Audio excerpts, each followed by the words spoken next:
Jamani watu wa Kigoma, nafikiri mmeshaanza kunifahamu na kunielewa sasa. Niliwaambieni toka mwanzo, watu wa Kigoma, nalia na nyinyi jamani, nalia na nyinyi.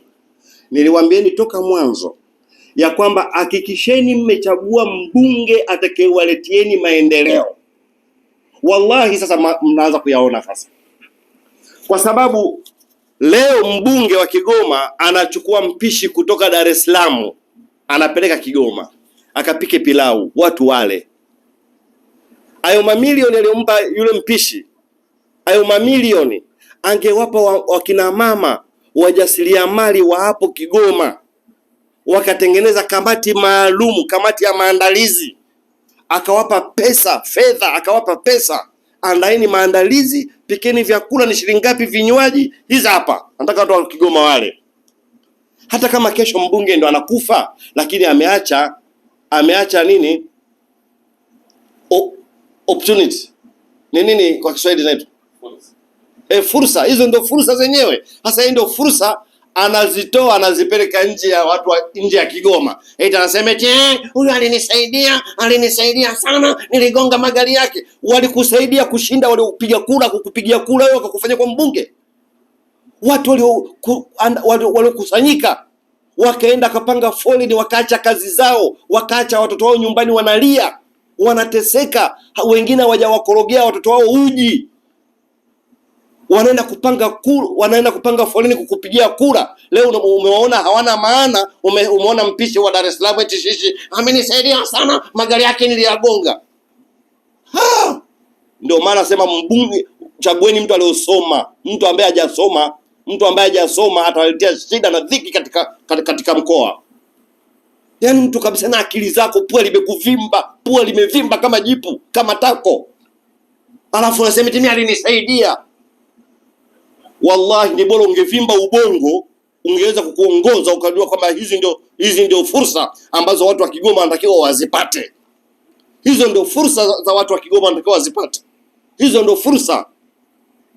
Unaziondoa fursa, unazipeleka nje ya watu wa Kigoma eti kwa kisingizio cha alinisaidia sana, ni mlipe. Ina maana wewe Kigoma mmenikumbuka. Niliwaambiaje yule rais wa Ukraine alikuwa mchekeshaji. Alivyokuwa mchekeshaji akapewa taifa la Ukraine aliongoze.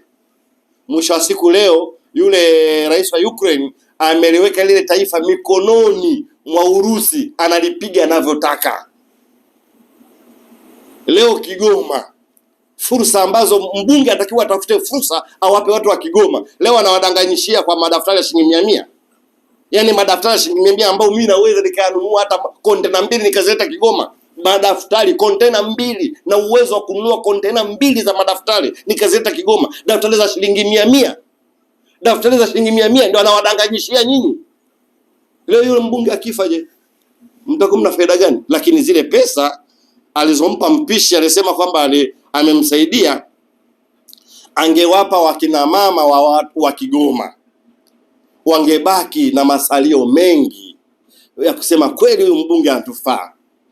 Kweli mbunge, jamani, mmebugi. Yaani yenyewe watu wa Kigoma anawaona kama kazi yenu nyinyi ni kukusanyika kwenda kuona show na kula. Pia amewadhalilisha kuwaonyesha kama nyinyi hamjui kupika. Ina maana Kigoma hamna mpishi anayejua kupika kweli? Nyinyi mnakula nini kwenye masherehe yenu huko? Kwenye matamasha yenu nyinyi mnakula nini? Huwa mpiki? Huwa mnaletewa wapishi siku zote kutoka Dar es Salaam? Sasa mlitaka kutiwa aibu, ndio aibu zinawafuata sasa. Kwa kuanzia leo tumejua Kigoma hamna wapishi. Kigoma hakuna watu wanaojua kupika. Ni udhalilishaji huo kwa watu wa Kigoma. Eti nawaleteeni mpishi kutoka Dar es Salaam kwa sababu hamjui kupika. Nyinyi si mnapikia mawese nyinyi? Sipikia hata migebuka mkule. Siku zote mnakula migebuka huko. Haya, niliwaambieni kwamba chagueni mbunge msomi. Hamjawahi dhalilishwa toka taifa hili limepata uhuru kama mlivyodhalilishwa kipindi hiki. Hamjawahi kupata aibu watu wa Kigoma kama mlivyopata aibu kipindi hiki. Yaani mchagua mbunge kazi yenu yenyewe kwa kazi yake kuwakusanya kwenye ukumbi, kuwaletea wasanii mcheze mkate viuno, Yani anaona hicho ndio nyinyi mnachokitaka nyinyi. Hamtaki maendeleo, hizi fursa kama hizi hamna haja nazo. Nyinyi kazi yenu kusanyika kwenye uwanja kumwangalia alivyovimba pua na mcheze mziki na kuwachekesha. Kwa sababu ni comedy. Atotoe maneno pale mcheke, au ndio furaha yenu nyinyi. Mambo ya fursa kama hizi imetokea jambo. Hizo pesa alizopewa huyo mpishi alikutoka Dar es Salaam, studio nani anaitwa? Hizo pesa mngepewa nyinyi wakina mama. Kwa akili tu ya haraka angechukua wale magwiji ya kina mama hapo Kigoma, wakafanya komiti, wakafanya kamati fulani ya maandalizi ya mwaka mpya, kamati ya maandalizi ya mwaka mpya. Sasa kamati yeye mwenyewe na ya maandalizi, watu wa kutoka Dar es Salaam, eti nyinyi kazi yenu kwenda kula, kwa sababu mna njaa sana nyinyi. Hamfai kuwa na maendeleo. Nyinyi kazi yenu kukusanyika kwenye uwanja, kucheza, kukata viuno, kuangalia comedy. Mmekosea sana wallahi. Mmekosea sana. Hakuna mbunge hapo. Hakuna mbunge. Hamjapata mbunge. Ombeni Mungu. Ombeni sana Mungu. Kwenye hii kesi labda Mungu awasaidie Zitto apite. Hapo ndo mtapata maisha na maendeleo. Lakini mmebugi sana kumchukua mtu mchekeshaji. Yani kwa akili haraka tu, kama ndio mimi ndio mbunge, wallahi mimi ndio nikikuwa ndio mbunge, tufanye ndio mimi ningekusanya kina mama pale. Fanyeni kamati. Mama gani na mama gani wale watafuta wapishi wazuri wa pale. Fanyeni kamati ya maandalizi, ni nini na nini kinachotakikana. Chakula ni shilingi ngapi? Ni milioni kadhaa. Hizo hapa. Hujawasaidia kina mama Kigoma? Hujawasaidia kina mama Kigoma? Sasa hivi kesi imemkalia kooni, ndio anakusanya watu kwenye uwanja kwenda kuwapelekea wasanii wacheze. Yani yeye ameona tu watu wa Kigoma shida yao ni wasanii tu. Watu wa Kigoma hawataki wasanii, wanataka maendeleo. Watu wa Kigoma hawataki wasanii, wanataka maendeleo. Watu wa Kigoma, nawapeni pole sana. Wallahi mbunge hamjapata. Kwa kweli mimi kwa hili nitaongea mpaka na naweza hata nikalia kwa Mungu. Roho inaniuma sana wallahi, roho inaniuma kwa Mungu. Jamani, watu wengi wanaonea huruma kwa Mungu. Mbunge anatoa anatoa wapishi Dar es Salaam waje wapike Kigoma. Kigoma mna wapishi. Kigoma mna watu wanajua kupika kweli, hamna wanawake wanajua kupika chakula. Hamna watu wanaouza chakula.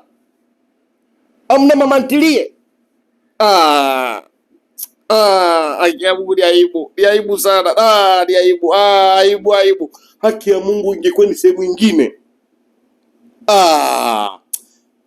Asingethubutu kusimama kwenye jukwaa kana ongea upuuzi wake. Toa opportunity. Toa fursa kwa watu wa Kigoma wapate maendeleo. Toa fursa hizo wape watu wa Kigoma. Sio mpaka sisi tuanze kukufundisha. Yani si ndio tunaanza kukufundisha kweli? Kwa akili yako kweli? Unafikiri watu wa Kigoma kazi yao ni kuja kwenye uwanja waache kazi zao, waje wasikie unachokiongea tu, hamna chochote cha maana? Leo yule mama aliyemwacha mtoto wake akilia au amembeba mgongoni ameenda kupanga naye foleni kukupigia kula. Amefaidika na nini wewe? Kila siku hilo media linakuandika wewe, kafanya hivi Kigoma, kafanya hivi Kigoma, kuwadanganya wananchi. Kwa nini unawadanganya wananchi bwana? Kwa nini unawadanganya wananchi?